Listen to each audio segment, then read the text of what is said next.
أعوذ بالله من الشيطان الرجيم بسم الله الرحمن الرحيم الحمد لله رب العالمين وصلى الله على محمد وآله الطاهرين اللهم صل على محمد وآل محمد وعجل فرجهم. بات چل رہی تھی کائے کی؟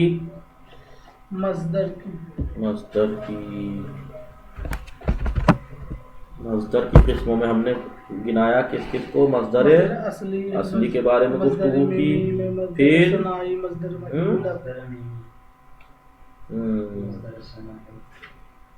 ٹھیک ہے، پہلے مصدر اصلی کے بارے میں پڑھا، پھر مصدر میمی کے بارے میں، پھر مصدر صناعی کے بارے میں پڑھا، مصدر صناعی کے بارے میں پڑھا. اب مصدر مجہول پڑھو. ٹھیک ہے،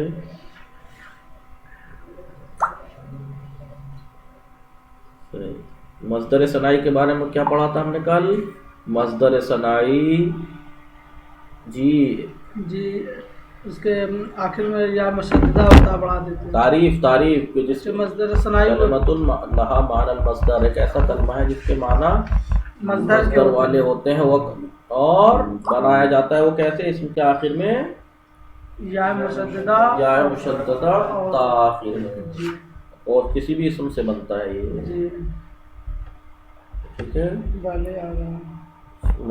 جامد ہو، مشتق ہو، ثلاثی ہو، رباعی ہو، خماسی ہو، مجرد ہو، مزید ہو. اور مصدر مجہول کے بارے میں ہاں بتایا تھا، وہ بنانے کا طریقہ بتا دیا تھا، جیسے جاہلیت، جاہل سے جاہلیت، عالم سے عالمیت، یہ سب یہ سب طریقہ کہ اسم کے آخر میں یا مشددہ. اور ایک نقطہ کیا بتایا تھا کہ اگر آپ کسی ایسے اسم سے بنا رہے ہیں تو اس میں وہ مصدر صناعی، اگر آپ ایسے اسم سے بنا رہے ہیں جس میں پہلے سے یا مشددہ ہے، یعنی اس میں منصوب ہو، ایرانی وغیرہ، تو یا نسبت حذف ہو جائے گی، یہ لگ جائے گی. آج مصدر مجہول کے بارے میں. مصدر مجہول کسے کہتے ہیں؟ یہ ہم پڑھ چکے ہیں، دوبارہ سے ریوائز ہو رہا ہے کیونکہ علی حیدر صاحب، محمد علی صاحب نہیں تھے. المصدر مصدر مطلقاً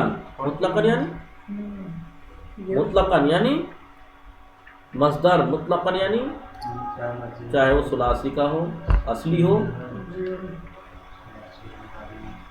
ہو تو مجرد ہو کا ہو، مزید کا ہو، ثلاثی کا ہو، رباعی کا ہو.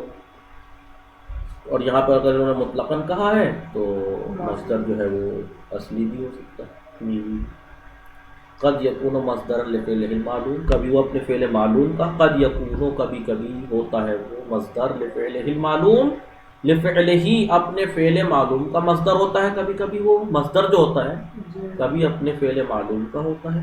تو فینسب الی الفاعل، تو اس مصدر کی نسبت کس طرف دی جاتی ہے؟ فاعل کی طرف. تو فعل معلوم میں فاعل ہوتا ہے تو اس وقت اسے کہیں گے یقال لہ، کہا جائے گا اس مصدر کو مصدر المصدر المعلوم. تو اس وقت مصدر کو مصدر معلوم کہا جائے گا. جیسے ضرب زید بکرا ضربا، ضرب فعل، زید فاعل، بکرا ضربا مصدر ہے. فعل معلوم کا مصدر ہے نا اپنے، نسبت فاعل کی طرف دی جائے گی تو اسے کہیں گے مصدر معلوم. وقتل اللص صاحب الدار فلیقتل لقتلہ، فلیقتل. تو یہاں پر لقتلہ اپنے فعل معلوم قتل کا مصدر ہے یہ، اور اس فاعل کی طرف لص کی طرف نسبت دی جا رہی ہے. یعنی چور کے قتل کرنے کی وجہ سے مکان والی قتل ہو گیا. کبھی آپ سوچو فلیقتل لقتلہ تو فعل مجہول کے بعد ہے تو یہ مصدر، تو یہ اس کا مطلب فعل مجہول ہوا مصدر مجہول نہیں، یہ اس قتلہ کا ہے نہ کہ اس یقتل کا. اور اس کی نسبت فاعل کی طرف دی جائے گی لص، یعنی چور کے قتل کرنے سے، قتل سے قتل ہو گیا صاحب دار مکان مالک، تو اسے کہیں گے مصدر معلوم۔ وقد یکونو، اور مصدر کبھی کبھی مصدرا لفعل مجہول، اپنے فعل مجہول کا مصدر ہوتا ہے، تو ایسی صورت میں وینسب الی النائب فاعل، ظاہر سی بات ہے نائب الفاعل، نائب فاعل کی طرف نسبت دی جائے گی اس کی، تو اسے ایسی صورت میں کہیں گے ویقال لہ، تو اس وقت اسے کہا جائے گا المصدر المجہول، مصدر مجہول، جیسے ضربا بکر ضربا، ابھی ضربن کی نسبت کس کی ہے؟ بکر کی طرف، نائب فاعل کی طرف، پیٹا گیا بکر، پٹائی کی طرف پیٹا گیا، بقولہ علیہ السلام اما سلطہ وقتلا فی سبیلک فوفق لنا، تو اس کو کہیں گے مصدر مجہول۔ ومن ذالک، اسی مصدر مجہول ہی کی قسم میں سے یہ ان یقتلوک فإن قتلک لم یکن عارا علیک ورب قتل عار، ان یقتلوک، اگر وہ تجھے قتل کر دیں، فإن قتلک، تجھے قتل کا، تیرا قتل ہو جانا، لم یکن عارا علیک، تیرے لیے شرم کی بات نہیں ہے، اگرچہ بہت سے قتل شرم ہے لیکن تیرا قتل ہو جانا یہ شرم کی بات نہیں ہے، یہ تو فخر کی بات ہے، ٹھیک ہے۔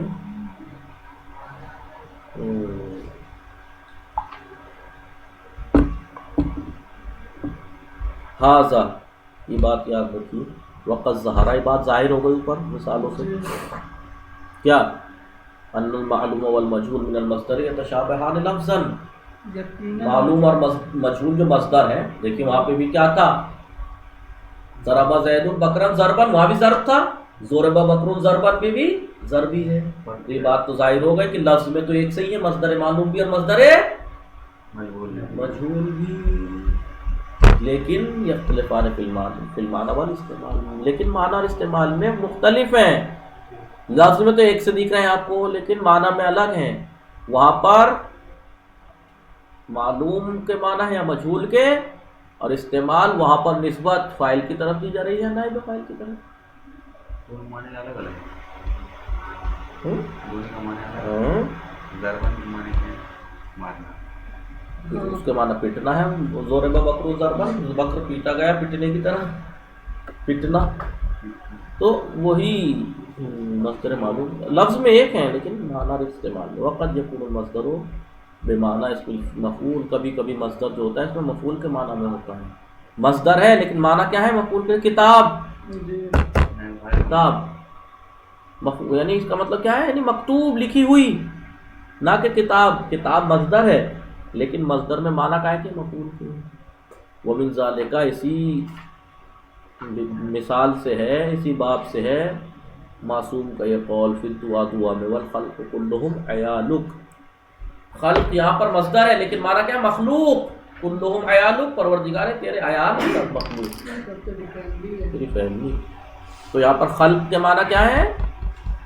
مخلوق، عبارت میں صرف خلق ہی رہے گا تو پھر ہم معلوم رہے چلے لیکن یہ بھی قرینے سے دیکھیے آپ، خلق کے معنی یا مصدر کیا ہے؟ والخلق کلہم عیالک، خلق تیرے عیال ہیں، خلق عیال ہے، مخلوق عیال ہے۔ الفصل الخامس اسم المصدر، پانچویں فصل جو ہے وہ اس میں، دیکھیے ابھی آپ نے کیا پڑھا؟ مصدر اصلی، مصدر میمی، مصدر ثنائی، مصدر معلوم مجہول، اب مصدر اس میں مصدر، اس میں مصدر، اس میں مصدر کیا ہے؟ یہ آپ نے فارسی میں بھی پڑھا ہوگا، کیا اس میں مصدر، اس میں مصدر کی کوئی پہچان نہیں ہے لیکن معنی مصدر کے ہیں، جیسے اس میں کیا تھا؟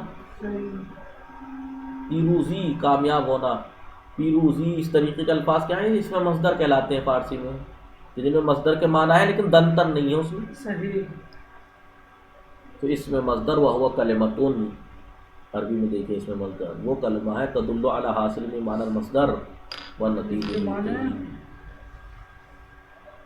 اس میں مصدر وہ کلمہ ہے جو دلالت کرتا ہے مصدر کے نتیجے اور حاصل معنی پر، مثلا آپ نے ابھی نہائے، غسل کیا، جیسے الحب ہے، البغض ہے، الغسل ہے، المشی، الہدنہ ہے، حب یعنی محبت کرنا، چاہنا ہے، البغض یعنی کسی طرح، الغسل نہانا، غسل کا نتیجہ کیا ہے؟ غسلہ کا نتیجہ کیا ہے؟ غسل، بھائی جب تم نہا لیے تو نتیجہ کیا نکلا کہ غسل ہو گیا. کسی کو چاہ لیا تو محبت حب. تو یہ نتیجہ ہے اس کا کام کا، اس کو کہتے ہیں اس میں مصدر. ولا قیاس فی وزن ہی، اس کے وزن میں کوئی قاعدہ قانون نہیں ہے. بل قد یکون موازنا للمصدر، کبھی کبھی تو یہ اپنے مصدر ہی کے ہم وزن ہوتا ہے، یعنی اس میں مصدر اور مصدر سیم. جیسے الحب والمشی، الحب والمشی، دیکھیے حب اور مشی مصدر بھی یہی ہے، اس میں مصدر بھی یہی ہے. وقد یکون مغایرا، اور کبھی کبھی اپنے مصدر سے مغایر ہوتا ہے، جیسے بغض اور غسل. بغض کا مصدر کیا ہے؟ بغاضت. غسل کا مصدر کیا ہے؟ غسل. تو غسل ہے مصدر، مصدر کا نتیجہ کیا نکلا؟ غسل. بھائی تم نے جب غسل کیا، غسل نتیجہ کیا نکلا؟ غسل. حاصل مصدر کو کہتے ہیں اس میں مصدر. اور اس میں مصدر کبھی مصدر جیسا ہی ہوتا ہے، کبھی مصدر سے الگ ہوتا ہے. وَلَيْسَ لِكُلِّ فِعْلٍ اسْمٌ مصدر. ہاں یہ یاد بھی رکھنا، ہر اسم کے لیے اس میں مصدر ہونا ضروری نہیں ہے. بل صوغ ایضا سماعی، اس کو بنانا بھی سماعی ہے. کبھی آپ بنانے بیٹھ جاؤ کسی بھی اسم کا، نہ تو اس کے وزن کا کوئی قاعدہ ہے اور نہ ہی اس کے بنانے کا کوئی قاعدہ ہے، بس بات کا حال ہے سماعی ہے سر.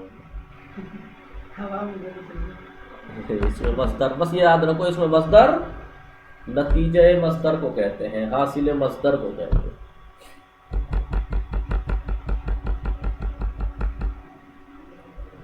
المرہ ون نو، مصدر مرہ مصدر نو ہے.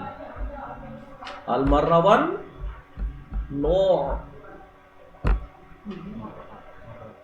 قد یوز کرو مصدر بعد فعل، کبھی کبھی کسی فعل کے بعد ایک مصدر ذکر کیا جاتا ہے. کس لیے ذکر کیا جاتا ہے فعل کے بعد ایک مصدر؟ لبیان، تاکہ وہ بیان کرے، یہ بیان کرنے کے لیے ان الفعل لم یقع الا مرۃ واحدہ، کہ فعل واقع نہیں ہوا ہے مگر ایک مرتبہ، یعنی فعل فقط ایک مرتبہ واقع ہوا ہے. کبھی کبھی فعل کے بعد ایک مصدر بیان ہوتا ہے، آتا ہے تاکہ وہ یہ بتائے فعل ایک مرتبہ واقع ہوا ہے. مثلا میں کہوں ضرب زید، زید نے مارا، اس میں پتہ تھوڑی ہے کتنی بار مارا. لیکن میں کہوں ضرب زید ضربتاً، زید نے ایک ضربہ مارا. یہ ضربتاً جو ہے، ضرب زید ضربتاً، اسے کہتے ہیں مصدر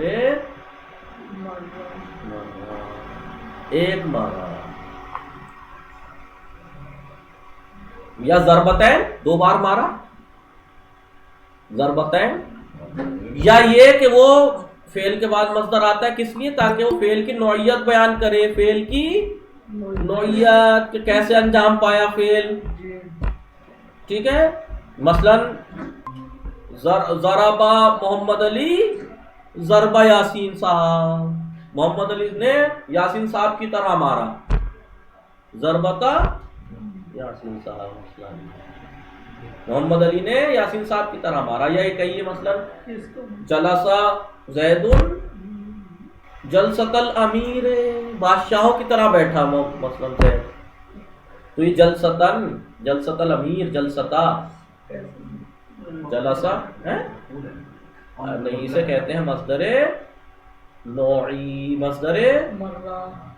تو بھائی ہاں اسی کی تو ہے یہ، اس مفعول مطلق کی تو قسمت میں تک گنا تھا کہ ایک مرتبہ مفعول مطلق عددی، نوعی، نوعی عددی تاکیدی آتی ہے. مصدر ہے تو مصدر، مصدر مصدر مرہ مصدر نوع. قد یذکر مصدر، کبھی کبھی ذکر کیا جاتا ہے ایک مصدر فعل کے بعد تاکہ وہ یہ بیان کرے کہ فعل ایک مرتبہ واقع ہوا ہے، یا یہ بیان کرنے کے لیے کہ فعل کی کیفیت اور واقع ہونے کی کیفیت کیا تھی.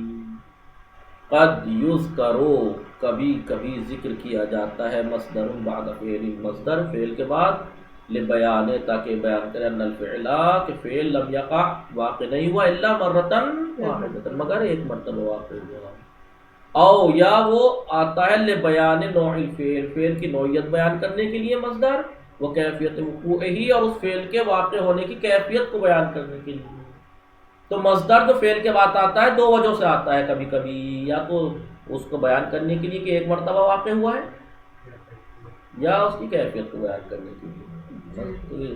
جو بیان کرنے آئے کہ ایک مرتبہ انجام پایا ہے تو اسے کہیں گے مصدر مرہ، اور جو کیفیت بیان کرنے کے لیے آیا کہ فعل کی کیفیت کیا تھی انجام دینے کی، تو اسے کہتے ہیں مصدر نوعی۔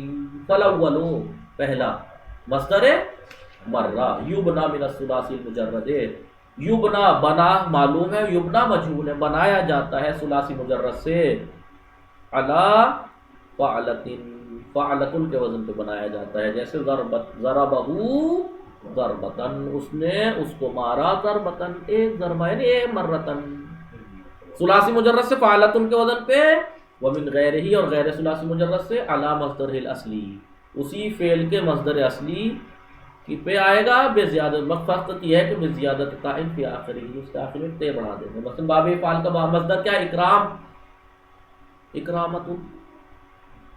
باب تفعیل کا مصدر کیا ہے؟ تفعیل، جی تصریف، تصریفتن، تصریفتن۔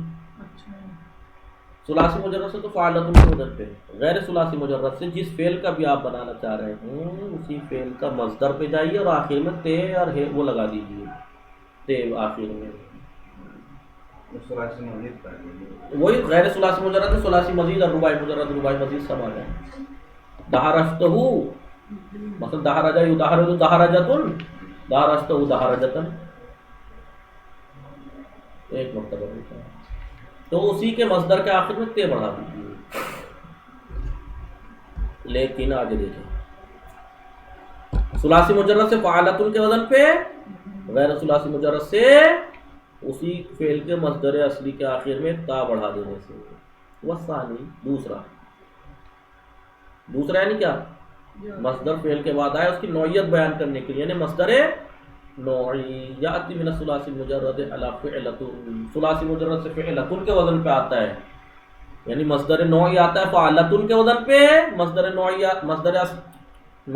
مرہ آتا ہے فعلتن کے وزن پہ، مصدر نوعی آتا ہے فعلتن کے وزن پہ، اور غیر ثلاثی مجرد سے اسی کے مصدر کے آخر میں علی المصدر الاصلی، مصدر اصلی کے آخر میں تے بڑھا دینے سے، جیسے اس میں تھا۔ لیکن اس میں ایک چیز بڑھی ہوئی ہے بھائی، مصدر مرہ میں کیا تھا؟ غیر ثلاثی مجرد سے اسی کے اصلی مصدر کے آخر میں تے بڑھا دیجئے، اس میں بھی ایسا ہی ہے، فرق یہ ہے کہ اس میں اضافت ساتھ میں رہے گی۔ وہاں پہ کیا تھا؟ اکرمت اکرامتن، یا کہیں گے اکرمت اکرامت الامیر، یا میں نے اس کا اکرام کیا بادشاہوں کے احترام کی طرح، سمجھے؟ نہیں سمجھے؟ اب وہ رضی، رضی، جی جناب، سمجھے؟ نہیں سمجھے جناب۔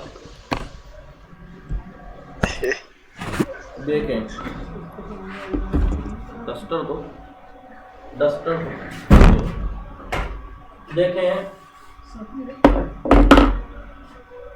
کبھی کبھی فعل کے بعد ایک مصدر آتا ہے، جی کبھی کبھی فعل کے بعد ایک مصدر لایا جاتا ہے، ذکر ہوتا ہے، اور وہ مصدر کس لیے آتا ہے؟ یا تو یہ بیان کرے گا کہ فعل ایک مرتبہ انجام پایا، فعل ایک مرتبہ انجام پایا تو اسے کہیں گے مصدر مرہ، مرہ کے معنی ہے ایک مرتبہ، مصدر مرہ۔ یا فعل کے بعد جو مصدر آتا ہے وہ یہ بیان کرنے کے لیے آتا ہے کہ فعل کیسے انجام پایا، اس کی کیفیت کیا تھی، اسے کہتے ہیں مصدر نوعی، نوعی، نوع کہتے ہیں، مصدر یعنی مرہ اور مصدر نوع، مصدر نوعی، مصدر مرہ، مصدر نوعی۔ مصدر مرہ اس کا مطلب کیا ہوا؟ وہ مصدر ہے کہ جو فعل کے بعد آئے تاکہ یہ بیان کرے کہ فعل ایک مرتبہ واقع ہوا ہے، فعل ایک مرتبہ واقع ہوا ہے، فعل ایک مرتبہ واقع ہوا ہے۔ تو مصدر مرہ ایک ایسا مصدر ہے جو فعل کے بعد آئے کسی اور اس کی بیان کرے کہ وہ فعل ایک مرتبہ واقع ہوا ہے۔ مثلا ضرب زید ضربتن، ضربتن، ضرب زید ضربتن، ضرب زیدن، زید نے مارا، ایک ضربہ مارا، ایک ضربہ مارا ہے نہیں. تو دیکھیے فعل کے بعد کبھی کبھی مصدر آتا ہے تاکہ وہ یہ بیان کرے کہ فعل ایک مرتبہ انجام، زید نے جو مارا ہے وہ ایک مرتبہ مارا ہے، اسے کہتے ہیں مصدر مرہ. مرہ. اور یہ ثلاثی مجرد سے تو فعلۃ کے وزن پہ آئے گا. ہاں ایسے ہی ضربۃ فعلۃ کے وزن پہ آتا ہے. ہاں بہرحال ضربتاً کیا لو، ہاں منصوب آئے گا. ایک منٹ، کیونکہ مصدر ہے نا، ٹھیک ہے. ہاں مصدر ہے نا، مصدر تو منصوب ہوتا ہے. آئیے تو ضرب زیدن ضربتاً، تو ثلاثی مجرد سے کس وزن پہ آتا ہے؟ رضی. رضی جی جناب. ثلاثی مجرد سے کس وزن پہ آتا ہے؟ مصدر مرہ. فعللہ پہ. فعلتن. اچھا فعلت. فعلتن. وہ یہ مطلق بھی تو ہو جائے گا نا. ہاں سمجھ رہے ہو، فعلتن کے وزن پہ ثلاثی مجرد آتا ہے. ثلاثی مجرد سے، ثلاثی مجرد سے یعنی جس پہ تین حرف اصلی ہو، اس میں اصلی کے علاوہ کوئی زیادہ نہ ہو، اس سے مصدر مرہ فعلتن کے وزن پہ آتا ہے. مصدر مرہ ایک ایسا مصدر ہے جو فعل کے بعد آئے اور یہ بیان کرے کہ وہ فعل ایک مرتبہ واقع ہوا ہے. جلستو جلستن، میں ایک بار بیٹھا. اکلتو اکلتن، ایک لقمہ کھایا. اور غیر ثلاثی مجرد سے جون سا بھی فعل ہو، چاہے ثلاثی مجرد مزید ہو، چاہے رباعی مجرد ہو، چاہے رباعی مزید، اسی کے مصدر کے آخر میں ایک دے بڑھا دیجئے. اکرم تو، مائک بند کرو رضی، مائک بند کرو، شور ہے. اکرم تو اکرامتن، اکرامتن، میں نے اس کا اکرام کیا ایک بار. تو ثلاثی مجرد سے فعلتن کے وزن پہ، اور غیر ثلاثی مجرد سے اس کا مصدر اصلی جو ہے، ہر باب کا اصلی مصدر معین ہے غیر ثلاثی مجرد کا، افعال تفعیل مفعلہ، اس کا آخر میں تے بڑھا.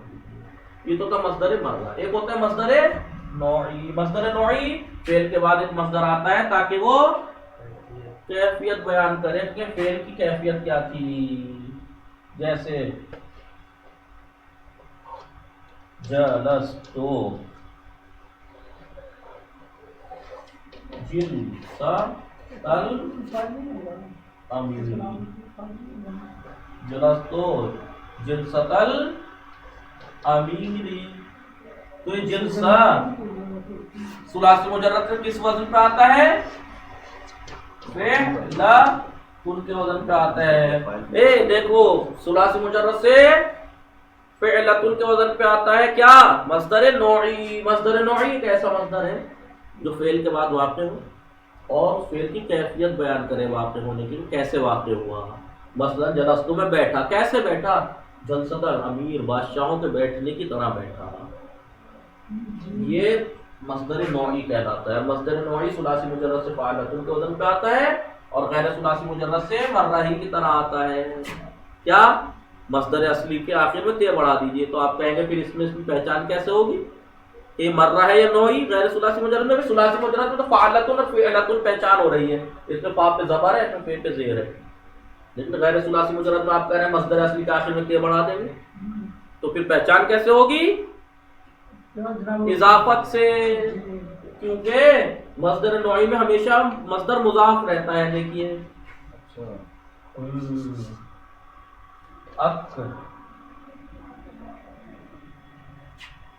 دیکھیں، یہ دیکھ لیں، یہ دیکھ لیجیے. اکرمتہ اکرامۃ الامیر، اکرمتہ اکرم تو میں نے اس کا اکرام کیا. تو فعل کے واقع ہونے کی کیفیت کیا تھی؟ کیسے اکرام کیا؟ اکرامۃ الامیر. جناب وہ اکرامۃ نہیں ہوگا، مصدر ہے منصوب. اکرامۃ یہ منصوب رہے گا، اکرامۃ الامیر. میں نے اس کا اکرام کیا بادشاہ کے اکرام کرنے کی طرح. دیکھیے اکرما یکرم باب فعل کا مصدر اکرام تھا نا، تے بڑی ہوئی ہے.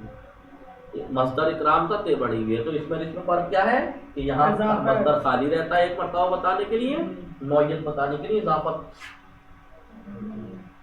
مصدر نوعی ہمیشہ مضاف ہوتا ہے، کیونکہ آپ جب کیفیت بیان کریں گے کہ فعل کیسے انجام دیا تو اس فعل کو بتائیں گے نا، بادشاہ کی طرح انجام دیا، غریب کی طرح انجام دیا، مضاف خود بخود ہو جائے گا. جلستو جلست الفقیر میں فقیروں کی طرح بیٹھا.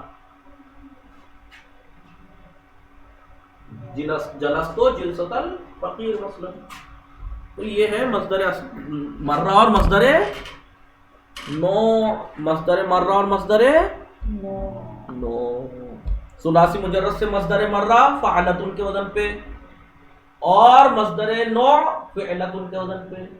غیر ثلاثی مجرد سے دونوں ایک ہی طرح ہے. مصدر اصلی کے آخر میں غیر ثلاثی مجرد جون سا بھی فعل ہے، اس کے اصلی مصدر کے آخر میں تے بڑھا دیجیے.